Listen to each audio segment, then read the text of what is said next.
Welcome back to the Free Video Books channel.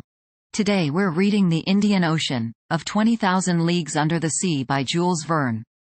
Before we get started, why not like and subscribe? Now, sit tight and let's get into it. We now come to the second part of our journey under the sea. The first ended with the moving scene in the coral cemetery which left such a deep impression on my mind. Thus, in the midst of this great sea, Captain Nemo's life was passing, even to his grave, which he had prepared in one of its deepest abysses. There, not one of the ocean's monsters could trouble the last sleep of the crew of the Nautilus, of those friends riveted to each other in death as in life. Nor any man, either, had added the captain, still the same fierce, implacable defiance towards human society. I could no longer content myself with the theory which satisfied Conseil.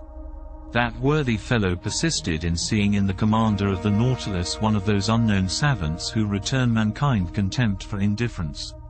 For him, he was a misunderstood genius who, tired of Earth's deceptions, had taken refuge in this inaccessible medium, where he might follow his instincts freely.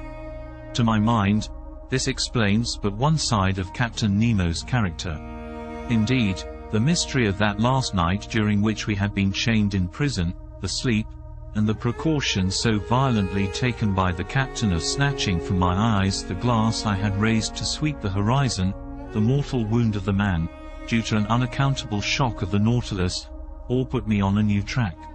No, Captain Nemo was not satisfied with shunning man. His formidable apparatus not only suited his instinct of freedom, but perhaps also the design of some terrible retaliation. At this moment nothing is clear to me. I catch but a glimpse of light amidst all the darkness, and I must confine myself to writing as events shall dictate. That day, the 24th of January, 1868, at noon, the second officer came to take the altitude of the sun. I mounted the platform, lit a cigar, and watched the operation. It seemed to me that the man did not understand French. For several times I made remarks in a loud voice, which must have drawn from him some involuntary sign of attention, if he had understood them, but he remained undisturbed and dumb. As he was taking observations with the sextant, one of the sailors of the Nautilus, the strong man who had accompanied us on our first submarine excursion to the island of Crespo, came to clean the glasses of the lantern. I examined the fittings of the apparatus, the strength of which was increased 100-fold by lenticular rings, placed similar to those in a lighthouse, and which projected their brilliance in a horizontal plane. The electric lamp was combined in such a way as to give its most powerful light. Indeed, it was produced in vacuo, which ensured both its steadiness and its intensity. This vacuum economized the graphite points between which the luminous arc was developed, an important point of economy for Captain Nemo, who could not easily have replaced them, and under these conditions their waste was imperceptible. When the Nautilus was ready to continue its submarine journey, I went down to the saloon. The panel was closed, and the course marked direct west. We were furrowing the waters of the Indian Ocean, a vast liquid plain, with a surface of 1,200,000,000 of acres, and whose waters are so clear and transparent that anyone leaning over them would turn giddy. The Nautilus usually floated between 50 and 100 fathoms deep. We went on so for some days. To anyone but myself, who had a great love for the sea, the hours would have seemed long and monotonous. But the daily walks on the platform, when I steeped myself in the reviving air of the ocean, the sight of the rich waters through the windows of the saloon, the books in the library, the compiling of my memoirs, took up all my time, and left me not a moment of ennui or weariness. For some days we saw a great number of aquatic birds, sea mews or gulls. Some were cleverly killed and, prepared in a certain way, made very acceptable water game. Amongst large-winged birds, carried a long distance from all lands and resting upon the waves from the fatigue of their flight, I saw some magnificent albatrosses, uttering discordant cries like the braying of an ass, and birds belonging to the family of the long wings.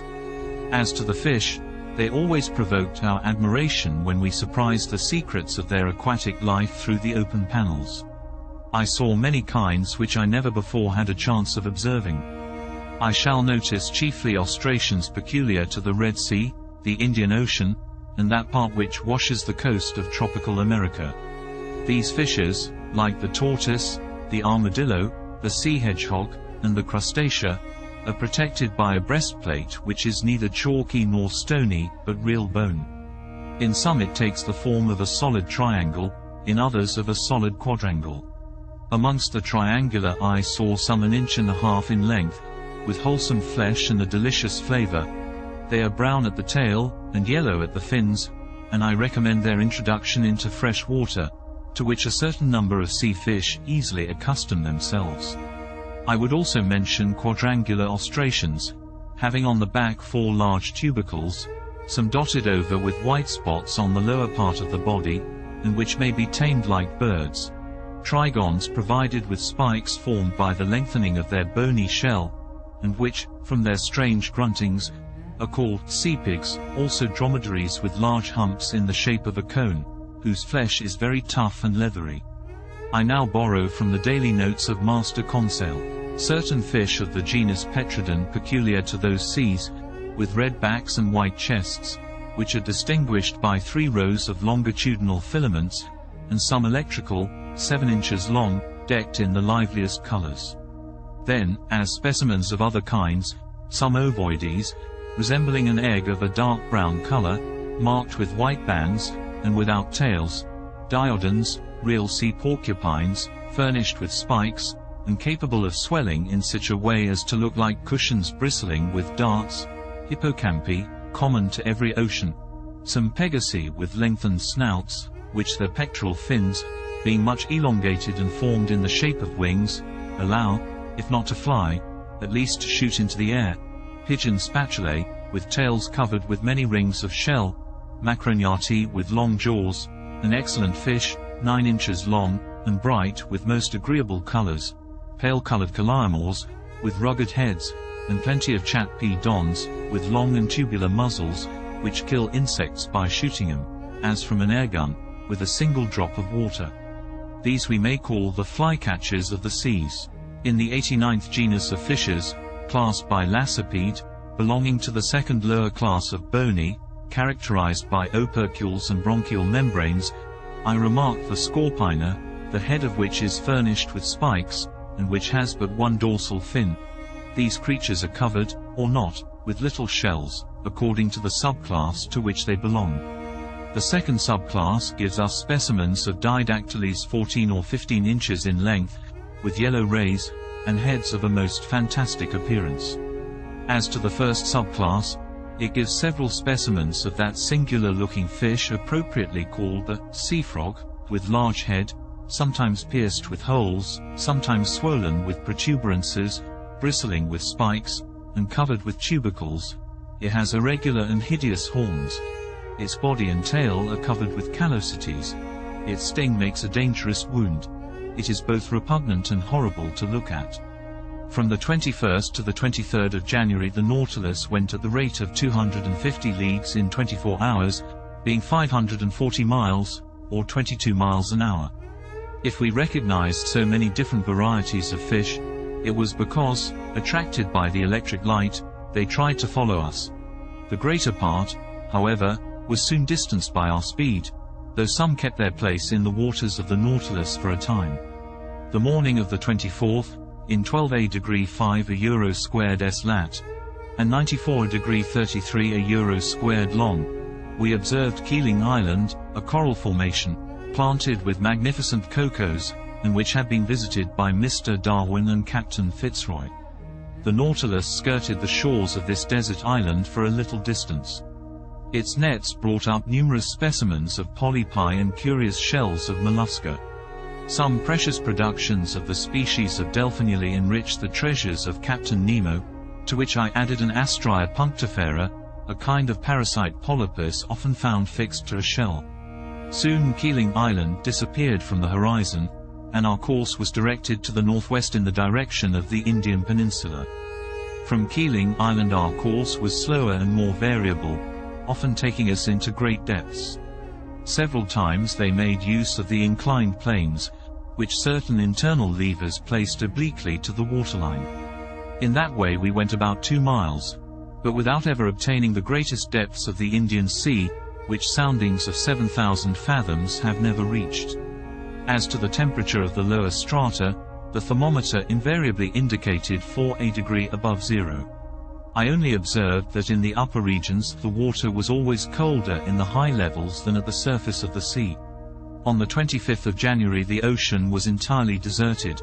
The Nautilus passed the day on the surface, beating the waves with its powerful screw and making them rebound to a great height. Who under such circumstances would not have taken it for a gigantic cetacean? 3 parts of this day I spent on the platform. I watched the sea. Nothing on the horizon, till about 4 o'clock a steamer running west on our counter. Her masts were visible for an instant, but she could not see the Nautilus, being too low in the water. I fancied this steamboat belonged to the P.O. Company, which runs from Ceylon to Sydney, touching at King George's Point and Melbourne. At 5 o'clock in the evening, before that fleeting twilight which binds night to day in tropical zones, Conseil and I were astonished by a curious spectacle. It was a shoal of Argonauts traveling along on the surface of the ocean. We could count several hundreds. They belonged to the tubercle kind which are peculiar to the Indian seas. These graceful mollusks moved backwards by means of their locomotive tube, through which they propelled the water already drawn in. Of their 8 tentacles, 6 were elongated, and stretched out floating on the water, whilst the other 2, rolled up flat, were spread to the wing like a light sail. I saw their spiral-shaped and fluted shells, which Cuvier justly compares to an elegant skiff. A boat indeed. It bears the creature which secretes it without its adhering to it. For nearly an hour the Nautilus floated in the midst of this shoal of mollusks.